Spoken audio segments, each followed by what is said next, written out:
The truth is there is only one blood type among humans, and that is AB. All other types are mutations due to copper deficiency.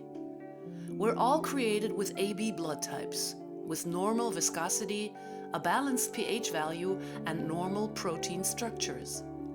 Almost 95% of our population have blood types 0 and A.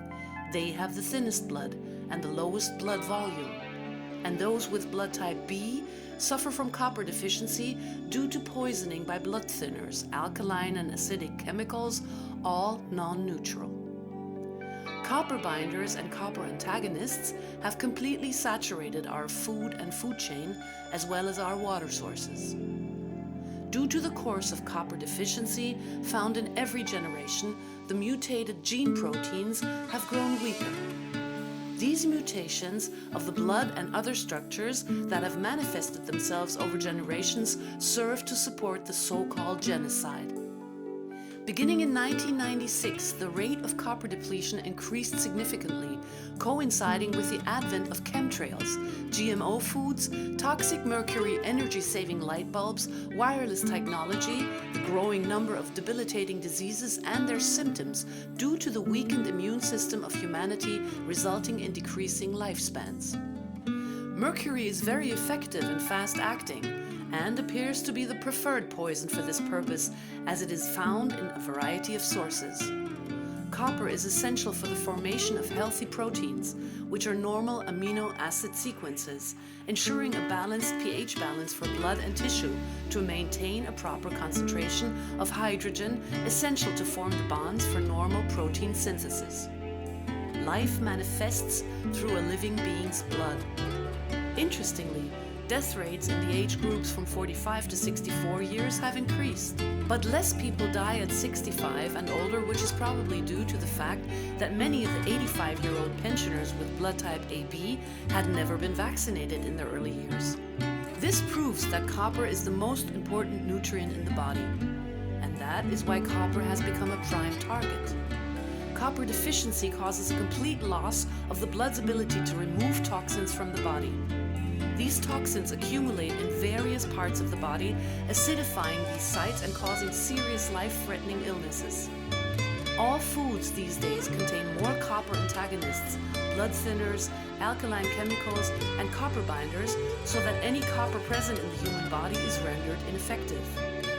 They have deprived us of it, deprived us of this important nutrient that can only be obtained through food.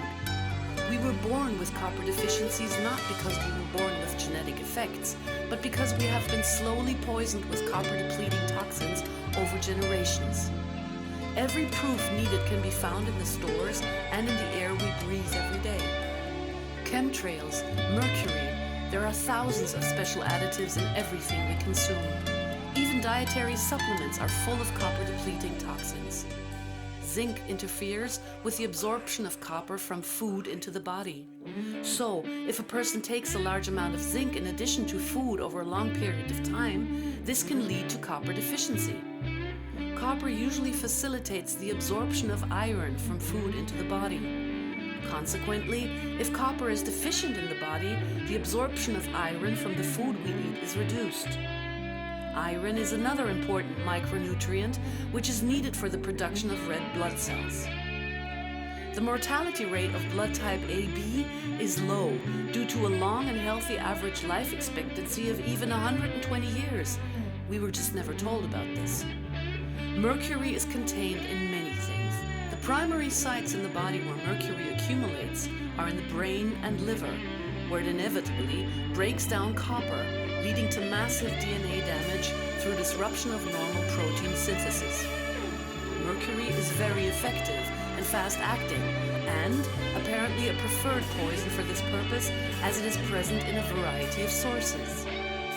Electronic devices emit toxic mercury vapors, which, when inhaled, are absorbed into the bloodstream at a rate of at least 80%. Vaccines have been developed to ensure maximum absorption of mercury in the bloodstream, bypassing the lung, skin, intestine, gastrointestinal tract, where absorption is not so effective. The chemical poison of choice, mercury, which is found in a variety of sources, is known to cause devastating reproductive problems.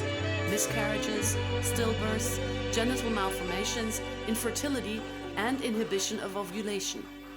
Foods rich in copper include nuts, seeds, offals such as liver, fish, shellfish, nuts, whole grains, beans, peas, green vegetables, coffee, tea, cocoa, and cocoa-containing chocolate. Working in a copper processing plant or even smoking cigarettes induce copper exposure. This may partly explain why governments are so desperately campaigning against cigarette smoking. The intake of high doses of zinc, manganese, vitamin B6, as well as alpha-lipoic acid and various amino acids supposedly accelerate the precipitation of copper. And, if I'm not mistaken, it is precisely these minerals that are propagandistically recommended. Meanwhile, many people are dying and suffering unnecessarily because of copper deficiency. Different blood types are nothing other than respective degrees of copper deficiency within the vast majority of the population. Blood type AB has survived this, which indicates that some blood types have the ability to handle the poisons, maybe even the poisoners themselves.